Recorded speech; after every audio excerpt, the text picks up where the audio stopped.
ஆண்டவராகிய இயேசுவின் நாமத்தில் தொலைக்காட்சி நேயர்களுக்கு அன்பின் வாழ்த்துக்கள்.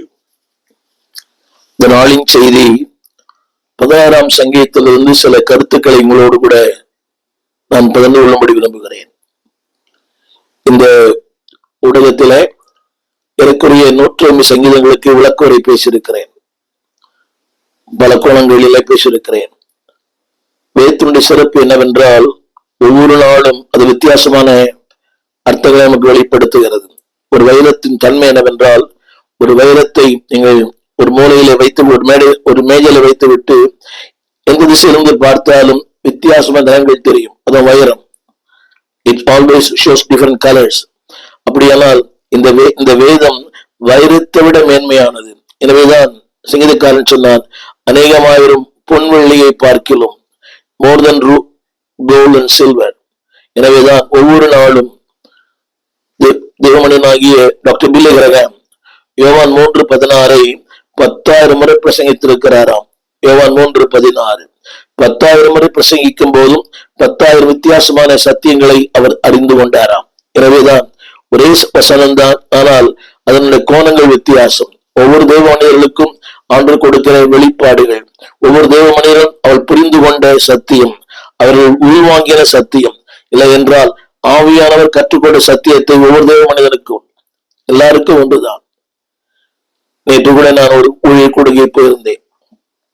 நல்ல ஒரு தேவ மனிதர் எசேக்கியேல் 1ஆம் அதிகாரம் 1ஆம் வசனத்தை பற்றி பேசினார். அவன் கண்ட தரிசனம் வித்தியாசமா இருந்தது. அந்த வசனத்திலே அவர் பயன்படுத்தின வார்த்தைகள், அவர் பயன்படுத்தின சத்தியங்கள் வித்தியாசமா இருக்கிறது. எனவேதான் ஒருவேளை நீங்கள் பலமுறை இதை படித்திருக்கலாம், ஆனா இன்றைக்கு ஆவியானவர் ஒரு வித்தியாசமான கோணத்திலே அவர் நம்மோடு பேச விரும்புகிறார். அந்த வசனம் இப்படி சொல்லுகிறது, அன்பானவர்களே, வாழ்க்கை என்பது பாடுகள், போராட்டங்கள் எல்லாமே உண்டு. ஆனா இதற்கு மத்தியிலே தேவன் கொடுக்கிற மாபெரும் வெற்றி உண்டு. ஒரு வார்த்தை சொல்ல விரும்புகிறேன், when you walk with God you will win. தேவனோடு நடக்கும் போது வாக். இரண்டாவது, when you walk with God you become a winner. தேவன் நடக்கும் போது வாழ்க்கையின் எந்த போராட்டங்களும், எந்த பிரச்சனைகளும், எந்த சூழ்நிலைகளும் உங்களை ஒன்றும் சேதப்படுத்த முடியாது. எனவே ஆவியான சொன்னார், ஒன்றும் உங்களை சேதப்படுத்தாது. இது படிப்பதற்கு எளிமையா இருக்கலாம், பேசுவதற்கு ரொம்ப லகுவா இருக்கலாம், ஆனால் தேவன் சொல்லுகிறார், when you walk with me you will be a winner. அவரோடு நடக்கும் போது, இயேசுவோடு வாழும் போது, இயேசுக்குள் வாழும் போது, இயேசுக்காய் வாழும் போது, in Christ, with Christ and for Christ, அவருக்காய் வாழ, அவருக்குள்ளே வாழும் போது உங்கள் வாழ்க்கையிலே ஒரு மாபெரும் வெற்றிகளை நிச்சயம் நீங்கள் காண்பீர்கள். இது உண்மை, சத்தியம். இந்த நாளிலே என்னுடைய செய்தியினுடைய தலைப்பு என்னவென்றால், விசுவாசத்தின் வெற்றி. அந்த அதிகாரம் ஆரம்பிக்கும் போது சங்கீதக்காரர் இப்படி சொல்லுகிறார், தாவீது, தேவனே என்னை காப்பாற்றும். அப்படியானால் அவருடைய நெருக்கங்கள் காப்பாற்றும் என்று சொல்லும் போதே அந்த வார்த்தை எப்ப வரும் தெரியுமா? வாழ்ந்திருக்கும் போது அல்ல, தாழ்ந்திருக்கும் போது. நெருக்கத்தின் நேரங்கள், சஞ்சலத்தின் நேரங்கள், தவிப்பின் நேரங்கள், இருளின் நேரங்கள், வெளியே சொல்ல முடியாத மன அழுத்தத்தின் நேரங்கள், Lord you help me. இந்த வார்த்தைகள் சொல்லப்பட்டிருக்குது, தேவனே என்னை காப்பாற்றும். பல நேரங்களிலே வாழ்வா சாவா, we are in life and death. இந்த ரெண்டுக்கு மத்தியிலே பல நேரங்களில் நாம் நிற்கிறோம். வாழ்வு சாவு. அந்த நேரங்களிலே என்ன செய்வது? வழி தெரியவில்லை, வாழ முடியவில்லை. இன்றைக்கு தற்கொலைக்கு என்ன காரணம்? There are in between life and death. நல்லாவே தெரியும் உங்களுக்கு, நல்லாவே தெரியும். இது நரகம், இது தேவையற்றது. ஆனால் அவளை அந்த புரிந்து கொள்ள முடியாத நெருக்கம்தான் அவளை தற்கொலைக்கு நேரம் நடத்துகிறது. அந்த மன அழுத்தம். அன்புடைய பிள்ளையே, ஆனால் இன்றைக்கு ஆண்டு சொல்கிறார், யூ கேன் வின். சத்தமா சொல்ல விரும்புகிறேன், you can be Winner. You are not a victim, you are a Victor. நீங்கள் தோற்று போகிற மனிதர் அல்ல, நீங்கள் வெற்றி பெறுகிற மனிதர்கள். இந்த நாளிலே ஆண்டு சொல்லுகிற வார்த்தை, நீ ஜெயிப்பாய், நீ ஜெயம் கொள்ளுவாய். அந்தாலே இது வெறும் வார்த்தை அல்ல, இது வாழ்க்கையின் மெய்ப்பொருள். What I learn, what I experience. அறிந்திருக்கிறேன், அதை நான் அனுபவத்தில் இருக்கிறேன். எனவே இந்த நாளிலே ஒரு 3 குறிப்புகளை உங்களோடு பகிர்ந்து கொள்ளும்படி விரும்புகிறேன். நம்பர் 1, the life of விசுவாசத்தின் வாழ்க்கை, the life of faith. இரண்டாவது the legacy of faith, அந்த விசுவாசத்திற்கு இருக்கிற உண்மை, the legacy, அதாவது மேன்மை, அவனுடைய மகிமை. மூன்றாவது the look of faith, நீங்கள் எப்படி அதை கண்ணோக்கி அது எப்படி உங்களுடைய பார்வையில் இருக்கிறது, the look of faith, அது எப்படி பாக்குறீங்க, how you look the problems. எல்லாருக்கும் உண்டு. என்னோட நீங்கள் வளர்ந்தவளா இருக்கலாம், வாழ்க்கையில் அனுபவம் உள்ளவளா இருக்கலாம், நீண்ட கால தேவனோடு கூட உறவு கூட இருக்கலாம், பரவாயில்லை. how you look the problems, how you look the faith. அதுதான் நாளைய செய்தி. நம்பர் 1, அன்பானவர்களே, ஆண்டவரோடு வாழும் போது, ஆண்டவரோடு கூட நெருக்க வைக்கும் போது, நம்பர் 1 ஒரு பாதுகாப்பான வாழ்க்கை. 16ஆம் சங்கீதம் வசனங்கள் சொல்லுகிறேன், a life of preservation, பாதுகாப்பின் வாழ்க்கை. இரண்டாவது a life of dedication, அர்ப்பணிக்கப்பட்ட ஒரு வாழ்க்கை. மூன்றாவது a life of separation. திரையிலே கூட பாருங்கள். நம்பர் 1 16ஆம் சங்கீதம் முதல் வசனம், தேவனோடு வாழும் போது நெருக்கங்கள் உண்டு, பாடுகள் உண்டு, சஞ்சலங்கள் உண்டு, ஆனால் ஒரு பெரிய மேன்மை கற்று வைத்திருக்கிறார். Number 1 the life of preservation, தேவன் உங்களை காப்பாற்றுவார். எந்த சூழ்நிலையிலும், மனைவியை கைவிட்டாலும், உறவுகள் கைவிட்டாலும், பக்தன் பாடினாரே, மனிதனை கைவிட்டாலும், மாமிசம் அழுகி நாறிட்டாலும், உலகமே என்னை எதிர்த்து நின்றாலும் அவர் என்னை ஒரு நாளும் மறப்பதில்லை. ஒரு பழைய பாடல், இயேசு போதுமே. எந்த நாளிலும், எந்த சூழ்நிலையிலும், எல்லா நேரங்களிலும், மனிதர் கைவிட்டாலும், மாமிசம் அழுகி நாறிட்டாலும், ஆகாதவன் என்று தள்ளிவிட்டாலும், ஆண்டவர் இயேசு போதும். Because is the one who preserve you, உங்களை பாதுகாக்கிற அவர்தான். வசனத்தை பாருங்கள், தேவனே என்னை காப்பாற்றும். அப்படியானால் அவர் யார் தெரியுமா? காப்பாற்றும் தேவன்.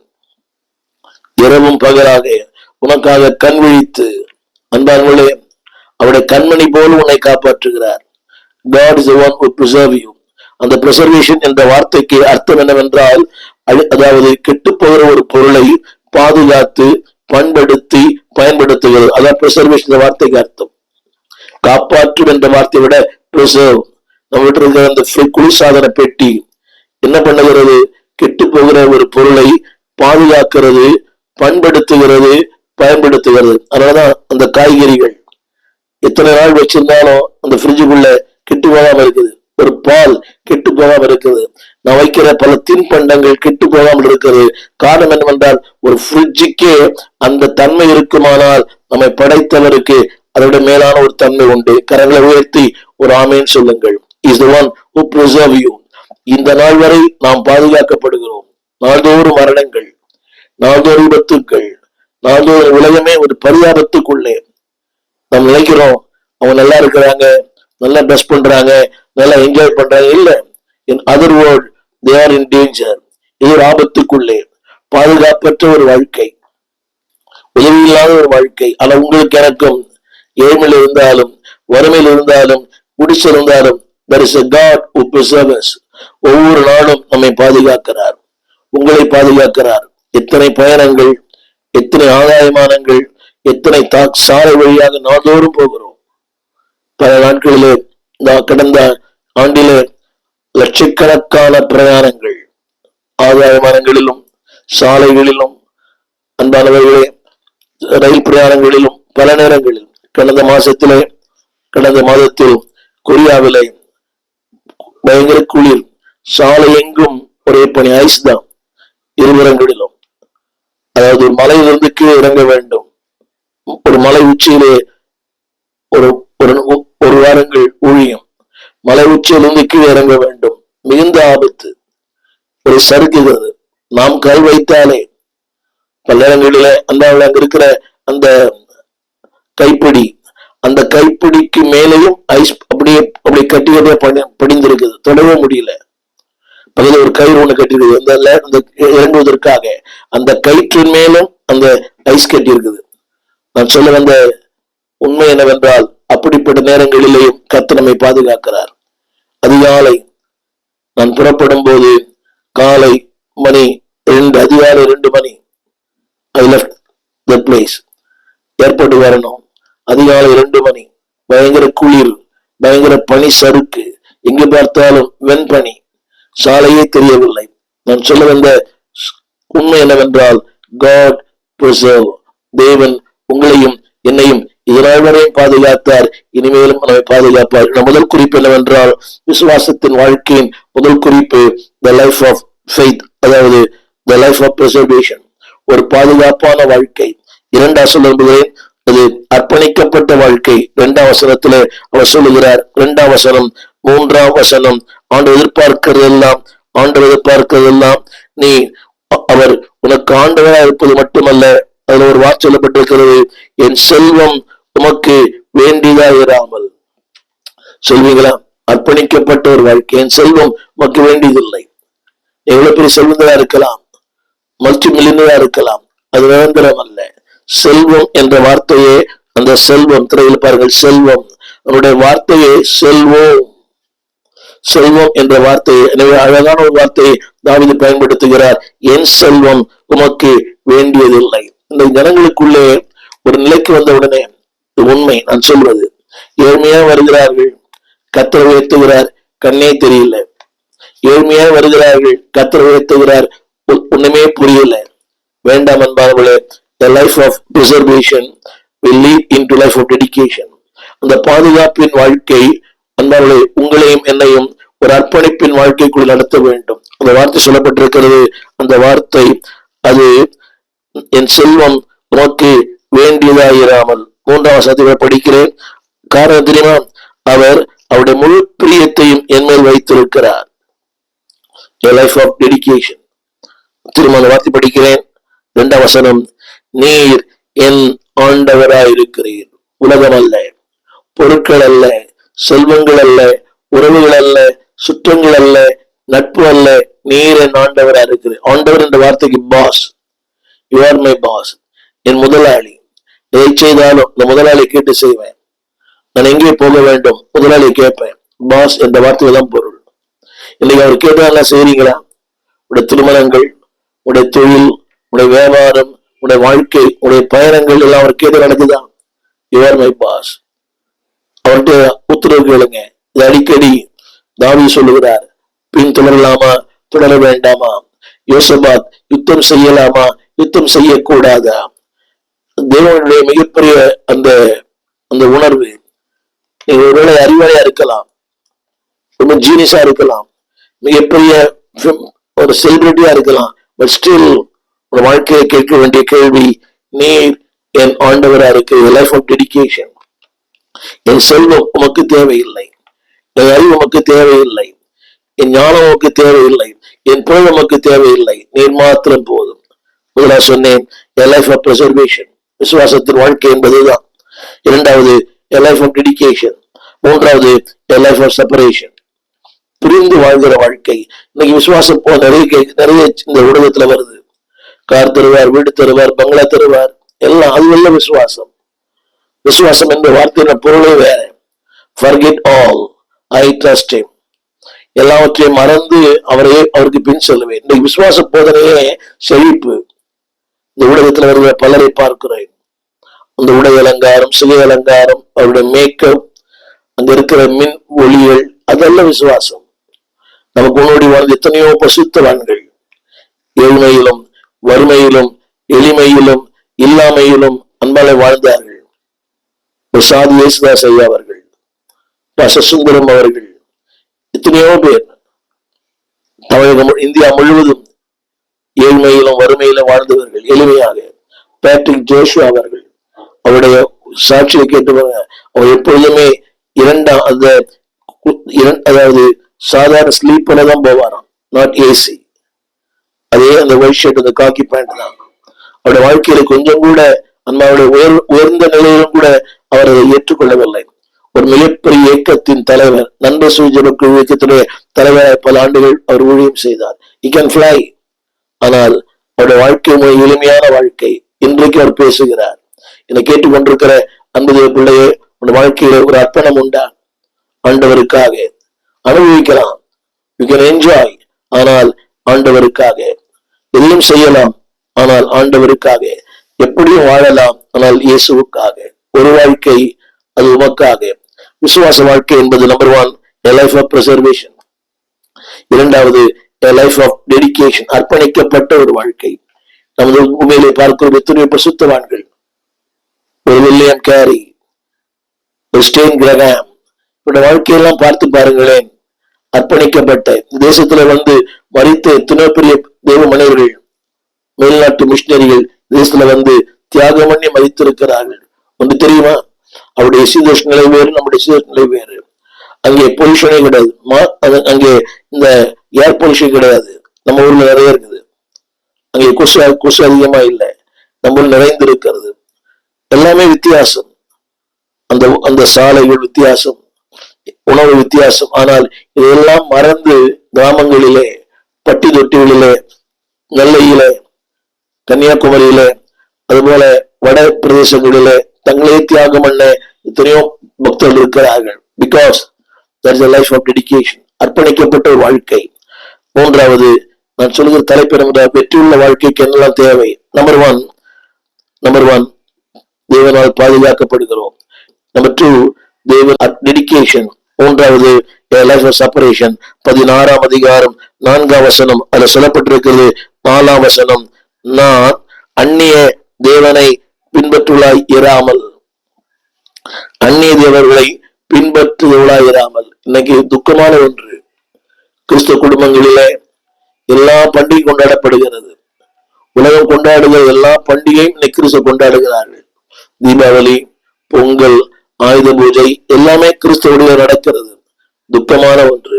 என்னை கேட்டுக்கொண்டிருக்கிற அன்பு தேவ பிள்ளையே, நீங்கள் எந்த சபைக்கு போனாலும், ஒருவேளை நீங்கள் இப்படிப்பட்ட சபை இல்லாம இருக்கலாம், ஒருவேளை நீங்கள் எந்த திருச்சபைக்கு போகலாம், ஏதோ சபைக்கு போறீங்க, ஒரு ஆலயத்துக்கு போறீங்க, ஆண்டவருடைய பெயரை தரித்திருக்கிற ஆலயம். அது எந்த சபையா இருக்கட்டும், சிஎஸ்ஐ இருக்கட்டும், ஆர்சியா இருக்கட்டும், அது லுத்துனா இருக்கட்டும், பிளீஸ் திரும்ப சொல்லுகிறேன், நீங்கள் அந்நிய தேவனை, அந்நிய உபதேசங்களை, அந்நிய காரியங்களை, அங்க அந்நிய தேவன் சொல்லும் போது அந்நிய காரியங்கள், இது அந்நிய காரியம் அல்லவா? ஒரு தீபாவளி, ஒரு பொங்கல், ஒரு ஆயுத பூஜை, அந்நிய காரியங்கள் எல்லாம் நமக்கு சம்பந்தமே இல்லை. அதுக்கு வாழ்த்து போடுவது, அதை அந்த ஸ்டைலில் இருப்பது, இது ஏற்புடையதா என்பது நீங்களே கேளுங்கள். அந்நிய தேவர்களை பின்பற்றுவதற்கு வேதனைகள் பெருகுமா? தேவர்களை மட்டுமல்ல, அந்நிய கலாச்சாரம், அந்நிய உபதேசங்கள், அந்நிய தத்துவங்கள், இதெல்லாம் தேவனுக்கு ஏற்புடையதா? கேட்டு பாருங்கள். இன்னைக்கு கிறிஸ்துவ திருமணங்கள் கூட ஒரு இந்துத்துவம் எப்படி நடக்குமோ அதே போல கிறிஸ்துவ திருமணங்கள். ஆலயத்திலே வெண்ணாடை, கலண்டஸ் போட்டு தப்பு இல்லை. ஆனால் அந்த வரவேற்பில ஒரே சினிமா பாட்டு, ஒரே டான்ஸ், ஒரே கூத்து, கொண்டாட்டம், கும்மாளம். இது எப்படி ஏற்படும் என்று தெரியவில்லை. விசுவாசத்தின் வாழ்க்கை என்பது லைஃப் ஆஃப் செப்பரேஷன், பிரிந்து வாழ்கிற வாழ்க்கை. உலகம் ஏற்றுக்கொள்வதில்லை. சில சபைகள் நாம் குறை சொல்லுகிறோம், ஆனா அந்த திருமணம் போய் பாருங்களேன், பியூர் எக்ஸலண்ட். அந்த திருமணங்களிலே நாம் ஆச்சரியப்படுகிற அளவுக்கு மணமகனும் அதே உடைதான். அந்த திருமணங்களிலே எந்த விதமான ஆட்டம் பாட்டம் இல்லை, கொண்டாட்டங்கள் இல்லை. அதை பார்க்கும் போதே பரலோகம் பூமியிலே இறங்கினது போல. என்னை கேட்டுக்கொண்டு வந்தது பிள்ளையே, வெற்றியின் வாழ்க்கைக்கு 3வது படி லைஃப் ஆஃப் செப்பரேஷன், பிரிந்து வாழும் வாழ்க்கை. 4ஆம் வசனத்துல சொல்லப்பட்டிருக்கிறது, அந்நிய தேவனை பின்பற்றுவாயிராமல். அடுத்த ஒரு வார்த்தை, அவர் செலுத்துகிற இரத்த பான பலிகளை நான் செலுத்த மாட்டேன். உணர்கிறீங்களா? அவர்கள் செலுத்துகிற எதையுமே, ஆராதிக்கிற எதையுமே, பயன்படுத்துகிற எதையுமே நான் செய்ய மாட்டேன். சமீபத்துல ஒரு கிறிஸ்தவ வீட்டுக்கு போயிருந்தேன். கிறிஸ்தவ வீட்டுக்கு அதுல பல தெய்வங்கள் அந்த வீட்டுல இருக்கிறது, படங்கள் இருக்குது. அவங்களை பார்த்து கேட்டேன், என்னம்மா இத்தனை படங்களை வச்சிருக்கீங்க? அந்த அம்மா சொன்ன வார்த்தை என்னை திடுக்கிட வைத்தது. ஒரு சாமி கைவிட்டால் இன்னொரு சாமி என்னை காப்பாற்றும். யோசித்து பாருங்கள், இவர் கைவிட்டால் நம்ம யாருமே காப்பாற்ற முடியாது. ஏதாவது பக்தன் பாடினார், கைவிடா தெய்வமே. அவர் ஒரு நாளும் கைவிடுவதில்லை. உங்களை என்னையும் நாள் வரைக்கும் பாதுகாக்கிறாரே, இதுவரை பாதுகாத்திருக்கிறார். முதல் வயதிலும் உங்களை பாதுகாப்பார். கைவிடா தெய்வமே. அடுத்த வசனம் போட்டுக்குது, நான் செலுத்த மாட்டேன். அடுத்த வார்த்தை, அதை என் உதடுகளினால் உச்சரிக்கவும் மாட்டேன். எத்தனை பெரிய பிரிந்து வாழும் வாழ்க்கை. செலுத்த மாட்டேன், பின்பற்ற மாட்டேன், அதை உச்சரிக்கவும் மாட்டேன். என்னை கேட்டுக்கொண்டிருக்கிற அன்பு பிள்ளையே, இதுதான் விசுவாசத்தின் வெற்றியுள்ள விசுவாச வாழ்க்கைக்கு அர்ப்பணம். Number 1, the life of faith. Number 2, the legacy of the faith. அதற்கு உன் வாழ்க்கையில் இருக்க வேண்டிய உண்மை, அந்த உத்தமம். அது என்ன சொல்ல தெரியுமா? அது உனக்கு என்ன தரும் என்று சொன்னால் ஒரு பெரிய சுதந்திரத்தை தரும். a spiritual inheritance. ரெண்டுவா சொல்லுகிறேன், a spiritual experience. முதலாவது குறிப்பு a spiritual inheritance. 5ஆம் வசனத்திலே அந்த வார்த்தை சொல்லுகிறது, அது உனக்கு சுதந்திரமாய் மாறும். இரண்டாவது, உன் பங்காய் மாறும், நீ காப்பாற்றப்படுவாய்.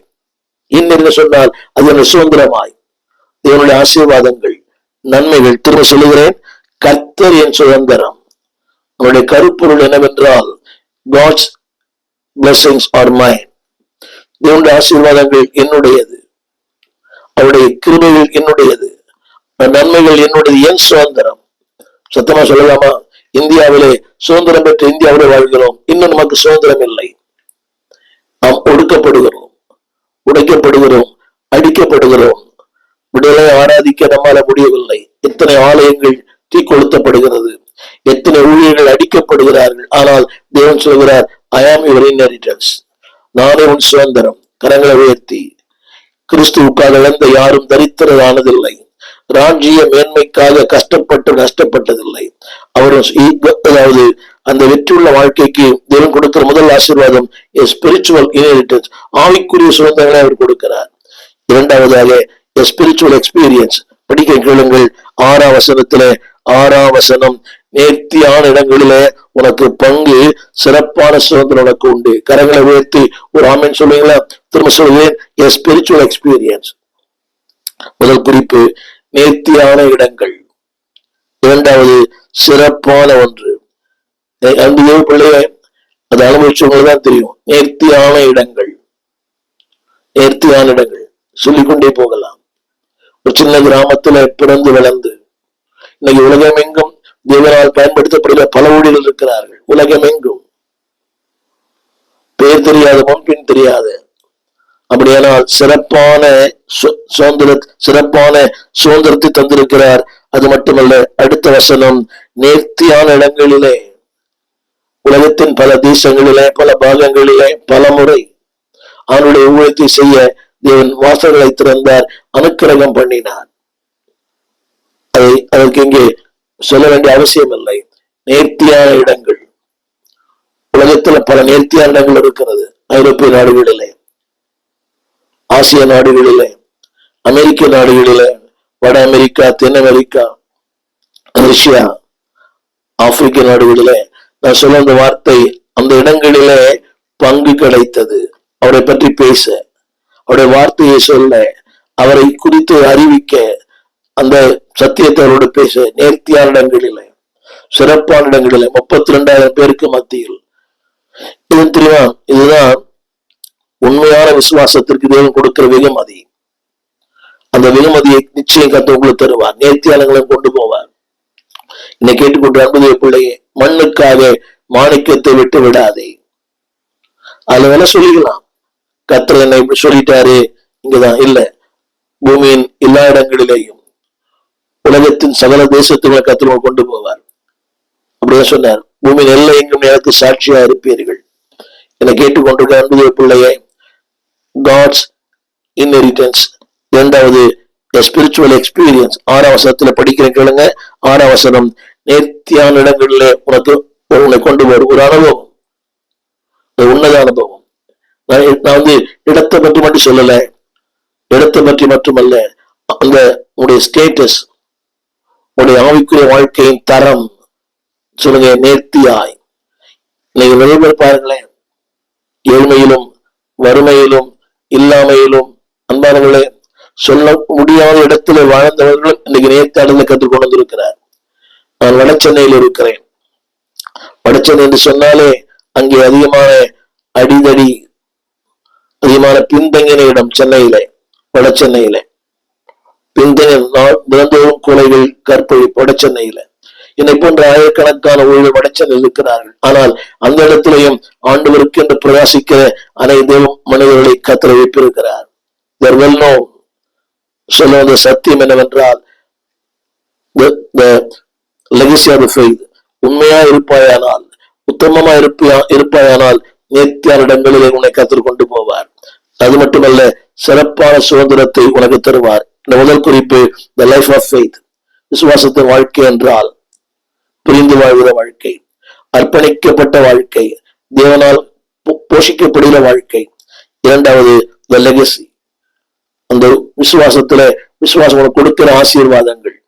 மூன்றாவது சொல்ல விரும்புகிறேன் the look of faith. அதாவது விசுவாசத்தின் பார்வை. எட்டாம் வசனம்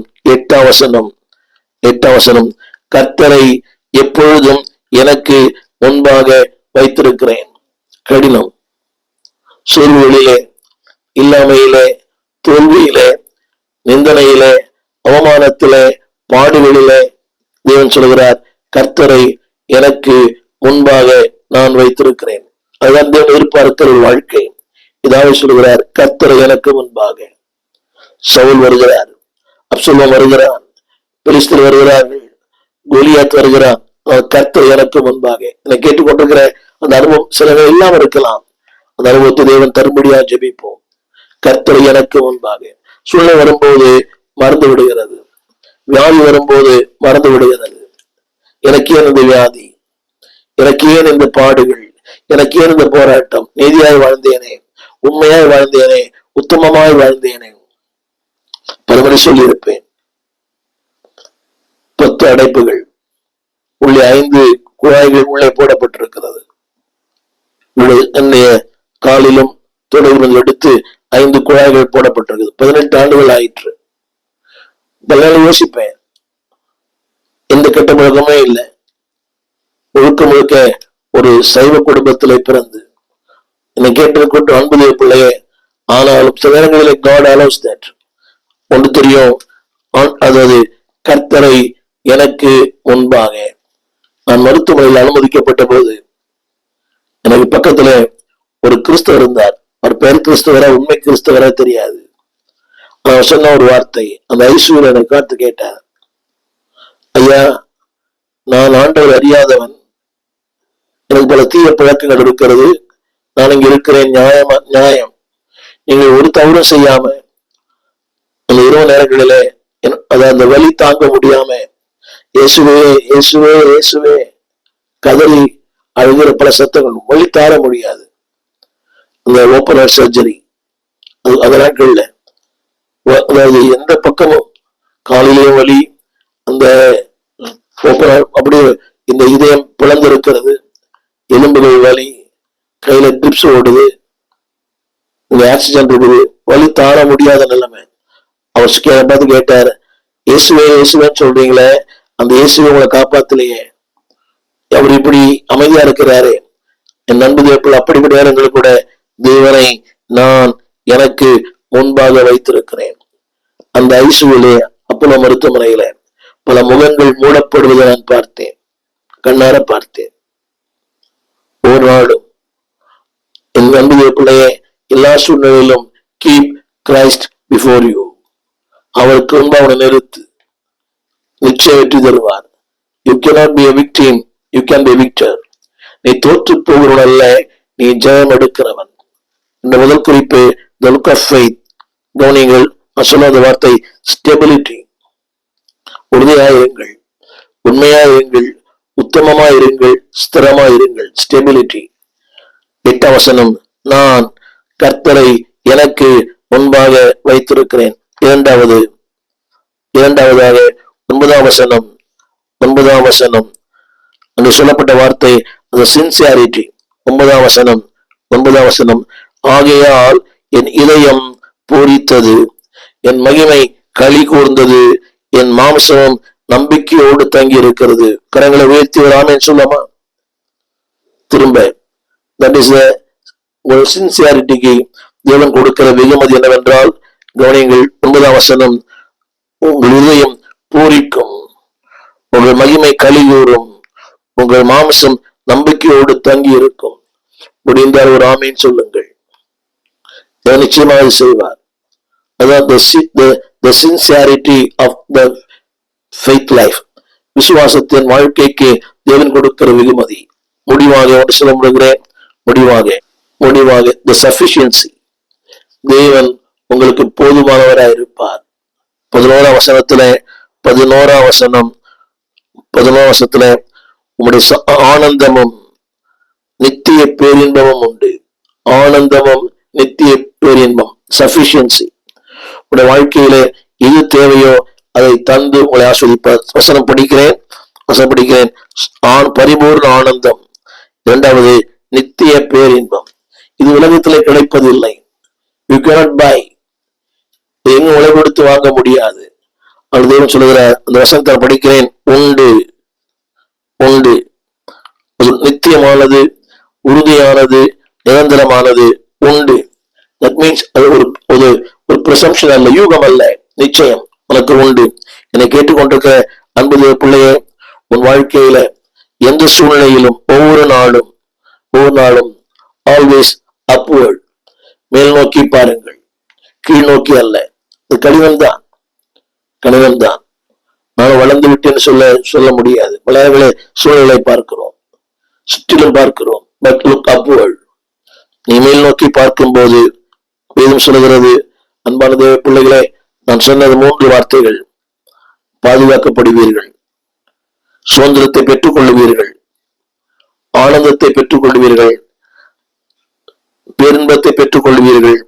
அது மட்டுமல்ல, அது சொல்லப்பட்டது 8ஆம் வசனம், நீங்கள் ஒரு நாளும் அசைக்கப்படுவதில்லை.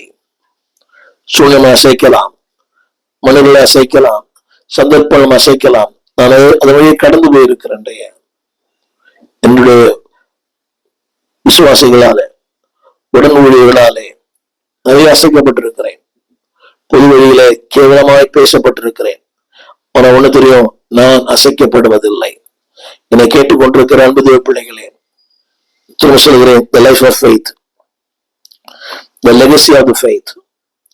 மூன்றாவது the look of faith. நீங்க எப்படி பாக்குறீங்க உங்க வாழ்க்கைய? மேல் நோக்கி பாருங்க, அவரையே பாருங்க, எல்லா சூழ்நிலையிலும் அவரையே பாருங்க. கர்த்தரை எனக்கும் வைத்திருக்கிறேன்.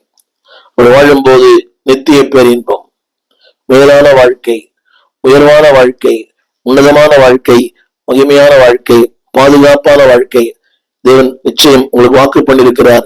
எனவே அந்த பாதுகாப்பான வாழ்க்கைக்கு ஒரே வழி, ஆல்வேஸ் லுக் அப்வர்ட். நீங்கள் பாதுகாக்கப்படுவீர்கள், பண்படுத்தப்படுவீர்கள், தேவனால் பயன்படுத்தப்படுவீர்கள். தேவன் தாமே உங்களை அப்படி நடத்த உங்களுக்கு ஜெபிக்க விரும்புகிறேன். ஜெபிப்போம். வானத்தையும் பூமியும் படைத்த நல்ல ஆண்டவரே, நன்மையான வேலைக்காக நன்றியோடு துதிக்கிறோம்.